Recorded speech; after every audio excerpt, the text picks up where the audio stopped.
Hello, আসসালামু আলাইকুম। জি, আসসালাম। জি, আমি বঙ্গবন্ধু গেরিলা বাহিনীর প্রধান বলছিলাম।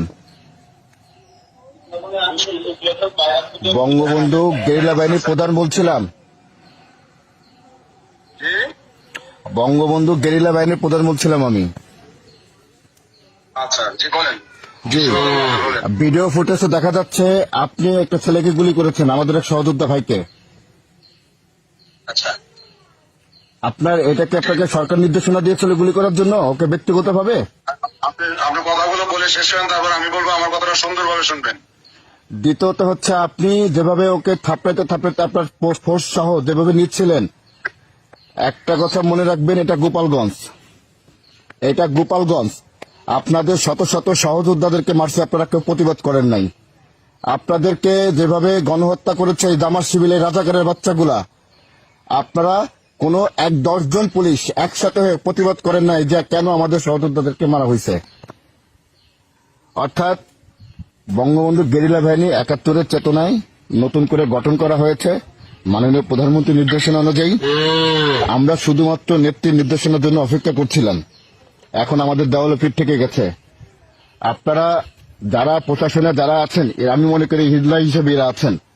কেন আছেন? এত অন্যায়, এত অবিচার, মবের শিকার কোনোদিন বাংলাদেশের ইতিহাসে হয় নাই, 71-এ ছাড়া। ঠিক 71-এর পুনরাবৃত্তি এখন হচ্ছে।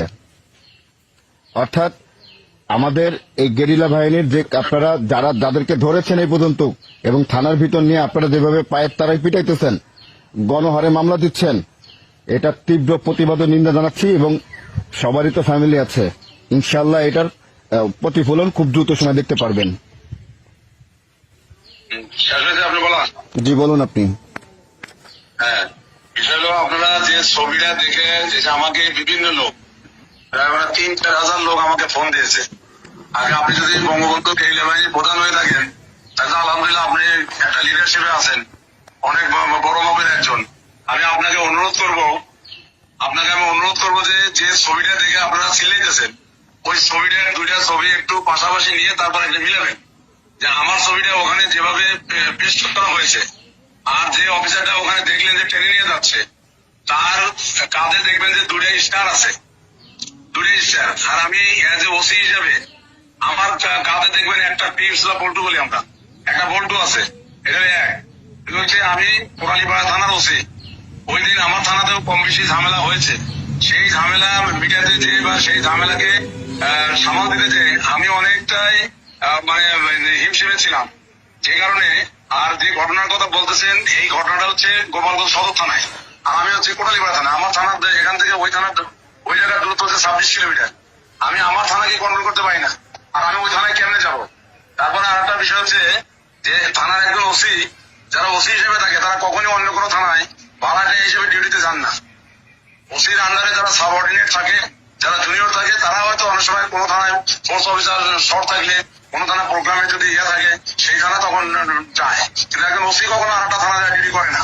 এটা তো আপনাদের ভালোভাবে জানা উচিত। আপনি যে পরিচয়টা দিলেন, তাতে আপনি একটা বড় ভাবের লোক।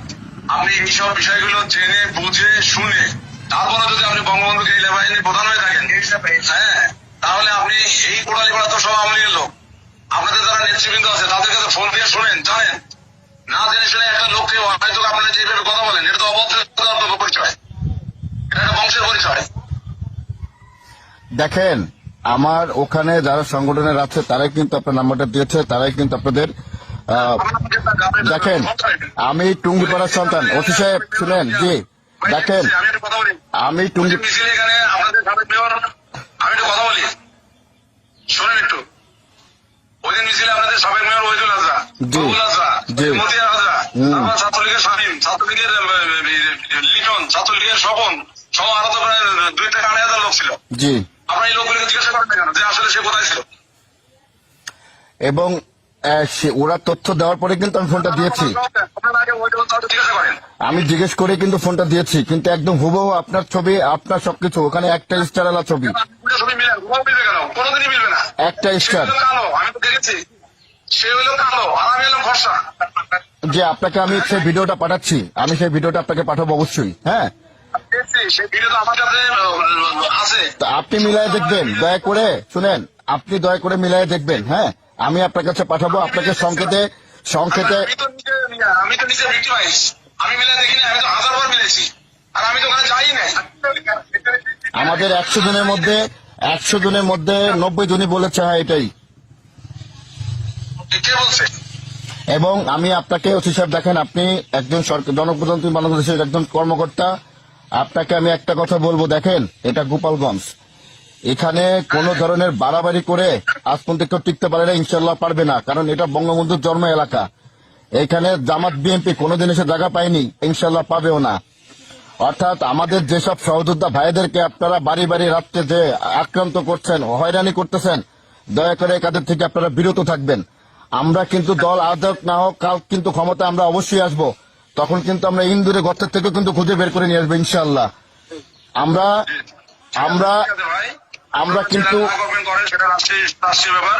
তবে আপনি যে বিষয়টা নিয়ে আমার সাথে কথা বলছেন, আমি আপনার কাছে অনুরোধ করবো, আপনি আবার সুন্দর করে ওই ভিডিওটা ভালোভাবে স্ক্রল করে দেখেন। ওই অফিসারের কাঁধে 2টা স্টার আছে, আর আমি একজন ওসি হিসেবে আমার কাছে থাকে, আমার কাঁধে থাকে একটা পিস। এটা আপনাকে বুঝতে হবে। আমি তো ভাবছিলাম যে আপনি বঙ্গবন্ধু কৃষি বাহিনীর প্রধান, তাহলে আপনি তো অনেক বড় ভাবের একজন। আপনি এই যে শুনেন ওসি সাহেব, আপনি ক্রিটিসাইজ করে কথা বলবেন না। ওসি সাহেব আপনি ক্রিটিসাইজ করে কথা বলবেন না। আমি বঙ্গবন্ধু গেরিলা বাহিনীর প্রধান কিনা প্রধান, আপনি যদি আমাদের সিনিয়র নেতৃবৃন্দের সাথে কোন ধরনের কথা বলে থাকেন বা জেনে থাকেন, খোঁজ খবর নিয়ে দেখবেন। আমি জিজ্ঞেস করি, আপনি তো বললেন। না না, আপনি কেন বললেন তাহলে? বঙ্গবন্ধু গেরিলা প্রধান হয়ে যদি থাকেন তাহলে তো আপনি এটাই সাইজ করেছেন আমাকে। আপনি জানেন আমি সারা বাংলাদেশে, শুনেন অতি সাহেব, সারা বাংলাদেশে গেরিলার কমিটি করা আছে। অতি সাহেব, সারা বাংলাদেশেও গেরিলার কমিটি করা আছে। একটা কথা মনে রাখবেন, 71-এর চেতনা কিন্তু গেরিলা বাহিনী করা আছে। আমরা কিন্তু পুনরায় স্বাধীনতা ফিরিয়ে আনবো, এই রাজাকারকে মুক্ত করে ছাড়বো। আপনি রাজাকারের পক্ষে যতই কথা বলেন না কেন, ছাপাই যান না কেন, অতি সাহেব দেখেন, আপনাকে ভদ্র বলছে, এখনো বলছে আমি, আমার কোন লোক যদি অ্যারেস্ট হয় আজকে রাতে, দেখেন অতি সাহেব, আইন ভালো করে আমরা জানি, আইন আমরা ভালো করে জানি। আমরা আর কাউকে দেখি না। না না, আপনারা তো নির্বিচার লোকদেরকে আপনারা অ্যারেস্ট করতেছেন। এটা ভুল কথা ভাই। দেখেন সবার কিন্তু ফ্যামিলি আছে। ওসি সাহেব আপনাকে একটা কথা বলি আমি, আপনি কমিটি মিডিয়া আমার সাথে কথা বলেন আবার। সবার কিন্তু ফ্যামিলি আছে ওসি সাহেব, সবার কিন্তু ফ্যামিলি আছে, এটা মাথায় রাখবেন। ঠিক আছে, হ্যাঁ মিলে দেখেন আপনি ছবি।